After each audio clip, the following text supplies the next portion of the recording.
Hello, hi Miss Benzie. Sorry about my background. I had forgot that, well, actually, I got confused that I thought we had until the 7th to turn everything in, and then I realized I read somewhere else that it's midnight tonight. So I was actually at my second job when I read that, and I'm taking a little break and sitting in my little lady's bathroom because that's the only quiet place I can find right now. So here we go. My this is my first spreadsheet is on half-life of medications, and you can see here, the percentage of what it starts at, and then how many hours into it, and then the half-life of it, of the medication. And I picked my first one, a half-life of ibuprofen, and you can see the curve line here, how many hours that it lasts. So after 7.6 hours, it's at 50%. So the half-life of medication is determined by the time it takes for the total amount of the medication to be reduced by 50%. It basically means that half of the starting dose of the medication, as you can see in the charts above, as the hours increase, the life of ibuprofen decreases, and the half-life of the ibuprofen is about 2 hours, and only half of the active dose will be present in your system.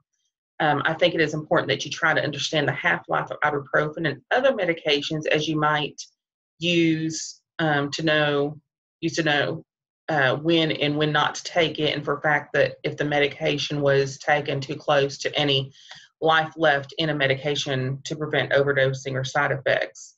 So at 3.8 hours, only 4 or 25% of the life is left in ibuprofen.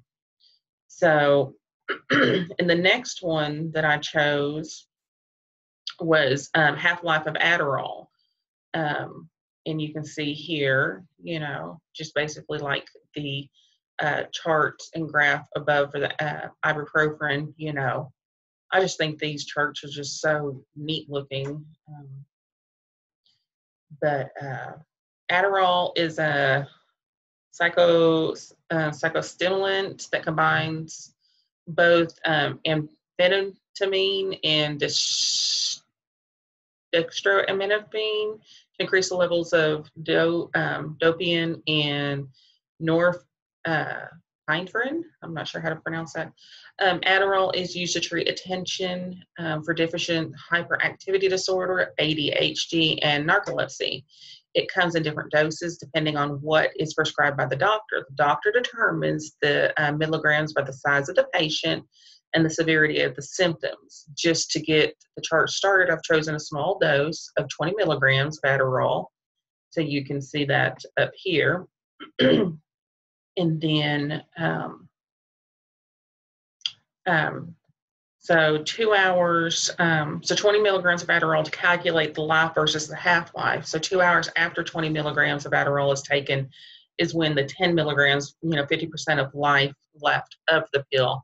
And after 6 hours, 13% of the life is left of the 20 milligram Adderall pill. It wipes out completely after 14 hours. So you can see here. Okay. And then the next one I chose was a half-life of Celebrex. And Celebrex is a non-steroidal anti-inflammatory drug to use to treat pain. Let's talk about a person that has rheumatoid arthritis that has been prescribed Celebrex. The patient can be prescribed 100 to 200 milligrams twice daily of Celebrex to treat the pain. When looking at the chart, you can see that even after 35.2 hours of a person can still have 10% of 200 milligrams Celebrex in their system. And after 10 hours of 200 milligrams Celebrex being in a person's system, half-life of the medication begins. So this chart is basically like the two before. And it's just interesting to know the half-life, of medications for safety precautions, for children and adults. Half-life of Tylenol is next, and Tylenol is over-the-counter medication to treat pain and or fever. Tylenol comes in measured doses for adults, children, and infants. When referring to the chart, it will be about an adult Tylenol, not child. I didn't do infant or child. I did just adult. And it can be recommended at times by a doctor to alternate Tylenol with ibuprofen back and forth for more effectiveness to ease the discomfort of a patient, if they're in pain. And by looking at the halftime Tylenol chart, we can see that 18 hours is there. It's only, let's see, 18, right there, 18 hours. Back up here. It's only 18% of Tylenol, or 0.18% of Tylenol left in the system after 18 hours. A chart for life and fading of Tylenol and ibuprofen would be interesting to make and see the time frame of when the two medications can be overlapped at what decreased amount of life. I don't think I am skilled enough to do that graph at this point. That would be interesting, or just to know. Now we're going to move on to who's telling the truth. Go back up to the top. Sorry, that wasn't ready. Okay, who's telling the truth? Gathering data to identify bias and false reports by sources that we trust. And so here, the percentage of GE crops grown in the U.S. The chart above is made up of data collected that displayed to the left in the year 2012. The percentage of all crops on the chart were very close in percentages. In the year 1999, according to the scatter plot, there's a scatter plot chart of the GE, cotton took a jump in about 79%, only to fall back to 60%. It appears that GE cotton had the largest growth of 86% from the year 1996 to the year 2012. GE corn and soy would be the second largest growth. Let's see, second largest growth. Okay, 85%. And the orange is the GE soy. And here is the cotton. So the second largest growth at 85% from 1996 to 2012. And the third is the GE soy, and last the GE corn. I calculated my figures by subtracting the percentage of the year 1996 from the percentage of the year from the year 2012. So I love the scatter plot charts. I think they're pretty. Something fascinating about them. Okay. Now this one is children with autism, 6 to 20 years old, and glyphosate applied to corn and soy chart. There has been numerous concerns of whether glyphosate is harmful to humans or not. Glyphosate is a herbicide that kills most plants, according to the data displayed in the chart above. My guess would be yes, that glyphosate is harmful. And take a look at the amounts of glyphosate applied to the corn and the soy, and then the amount of children with autism.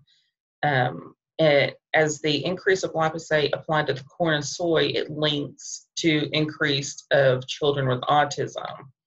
I don't know how much truth is to it, but, after the data is, put into the charts, it looks like it can relate to each other. So I think there's more tests and studies that need to be done.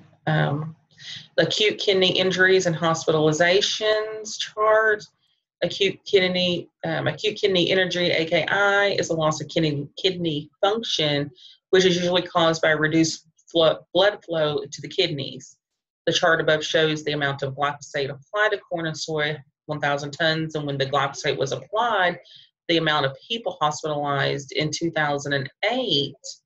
The most amount of glyphosate was recorded at 21,000, which was also the most number of hospitalizations recorded at 27,000 people, at 27,000 people.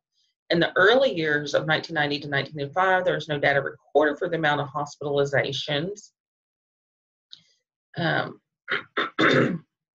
then, which also leads me to believe that either, one cannot get acute kidney injury with lower amounts of the glyphosate when applied to the corn and soy, or the data was not collected correctly.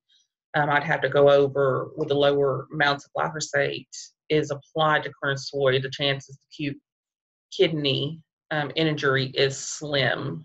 That would just, if I had to guess on the spot, by the data that was collected and entered. You know, a lot more study needs to go into that, though. A lot of these charts and graphs and scenarios are interesting. Deaths due to intestinal infection chart. Go down to my notes. Intestinal infections are usually caused by bacteria in the gut with inflammation of the stomach and the intestines. Has been a lot of controversy about whether pesticides are harmful to the human or not.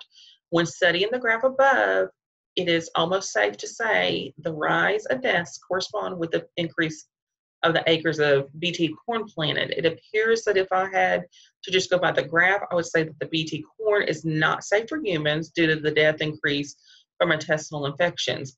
I also believe there's a lot more that can be calculated into the scenario, such as age of a person, the initial health of a person that died, and the other factors that might be in relation to it.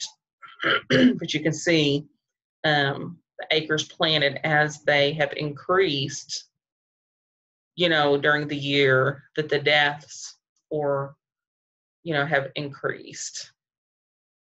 So that is that. Now, the next one is exploring statistics. There's quite a few charts on here. Fertilities, we have that chart here.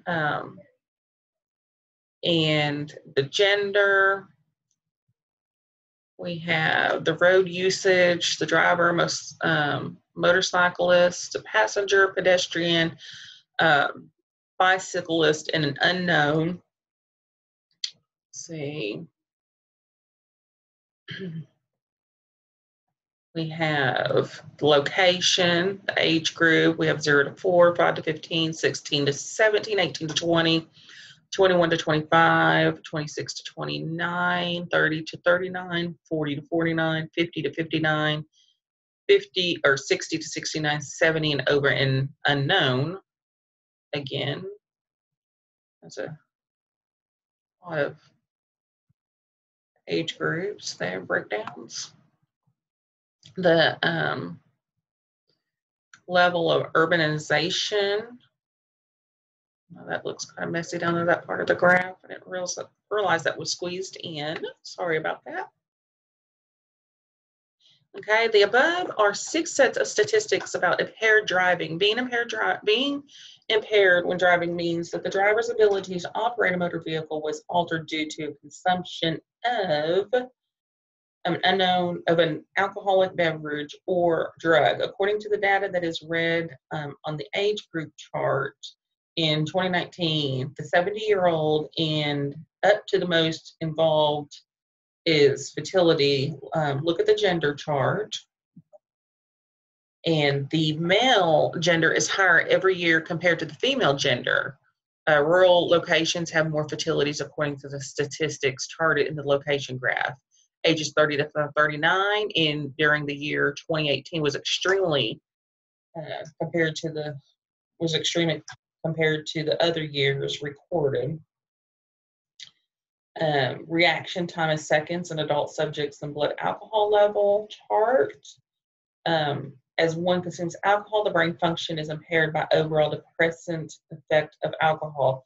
Once alcohol is in the bloodstream, it quickly spreads through the body, causing a delayed reaction. The chart above shows reaction time in seconds in an adult subject's blood alcohol level of 0.8. The mean reaction time of somebody with a 0.8 blood alcohol level was 2.4 seconds. Anyone with a blood alcohol concentration above 0.08% is really considered too drunk to drive. So that's just a little chart to show the reaction time after alcohol consumption. Right here, these were really fun to make. This is a Venn diagram, and it shows the number and percent of drivers testing positive for various combination of substances. It seems to be that alcohol is the most popular recreational drug.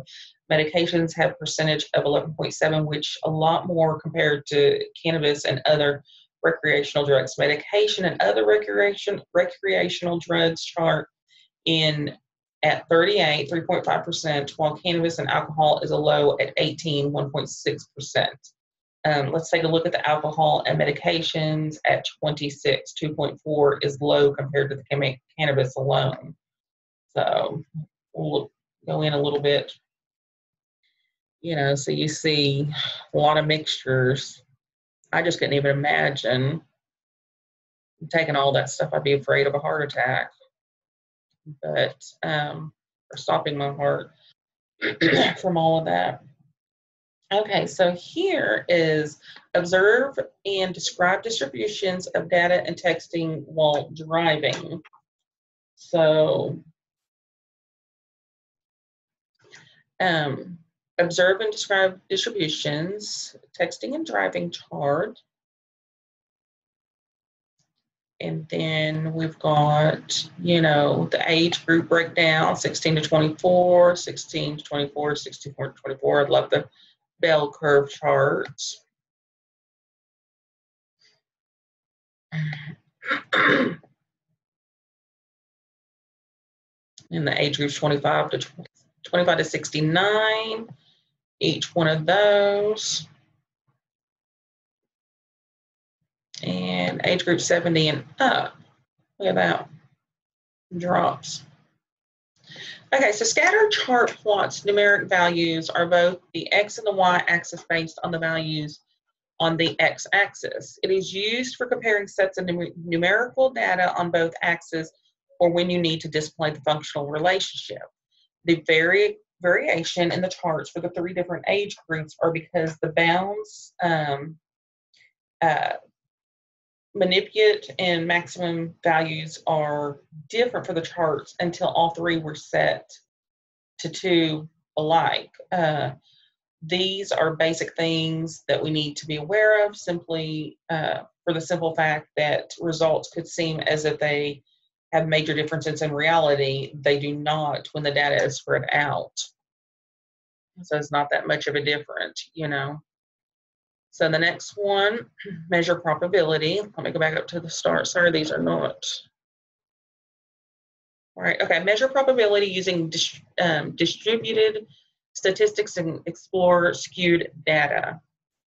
So this is statistics of wealth, households in the wealth, and then the owner of all the wealth, U.S. wealth. We've got our bar chart. Statistics of wealth households in wealth groups. This was not mine. I found off the internet. I hope I put the source down at the bottom. I'm sure I did, but I apologize if I didn't. But I just thought that was neat because that's pretty much on spot. You look at families, at income. And here is the percentages of, I wonder if I can enlarge that any on here. I can, not big enough, but it does help a little bit. Okay, the defense and international security assistant. So that, and then Social Security, Medicare. It's got all of our breakdowns, percentage of what it's going to. According to the distribution of wealth charts, income is growing and income is becoming more unevenly distributed, while the wealthy elite are becoming disproportionately richer. A normal distributions data is evenly distributed around the mean in a very regular way, which when plotted on a histogram, it will result in a bell curve. Our federal tax dollars are spent on many different categories, but one of the important ways of our federal tax money is spent is on defense and international security assistance at 16%. And when thinking about 16% compared to the 24% on Medicare, Medicaid, the CHIP, and the marketplace subsidies, it makes it feel that our government should be allowed to spend more on protection for the U.S. 16% does not sound like a lot. Each state is free to choose where they spend their tax revenue, and then with the most common uses being education and healthcare, transportation, corrections, and low income assistance. I hate to even think about what it would happen if we did not have, tax dollars, the tax system to fall back on. I know a lot of us complain, but I believe that we'd have more roads not being repaired. Um, I know that if you live in a low income area now, that there's a lot of roads that aren't repaired, like some of the nicer places, areas. Our protection would decrease, and I also think crime rates would increase if we did not have the tax dollars to do what we need to do with them. So there's pros and cons to everything, I say. The state spending function as a percent the total expenditure. I couldn't pronounce that earlier. Expenditures. So we see here that K through 12 education is 15%, the higher education 15%, 2% public assistance, Medicaid 25%. Let's see what this 2% is. Corrections, transportation 6%, and other. So I'm curious to see what all falls in the other 35%. Our Arkansas state tax dollars are divided up and spent on education, transportation, public assistance, corrections, and other, which is the largest percentage of 34.6. Source: National Association of State Budget Officers. That's where I got that. Let's see. Other children chip. I forgot why I put that in there. I did this a while back. Other expenditures, children's health insurance programs, the CHIP, institutional and community care for the mentally ill and developmentally disabled, public health programs, employer contributions to pensions, to health benefits, economic development, environmental projects, state police, parks and recreation, housing, and general aid to local governments. So let's move right along to filing taxes. I didn't really understand this one as much as I felt like I needed to. So I hope I explain it well. Head of household, that's new pay, old pay, tax pay, deducted. You see it's very small right there.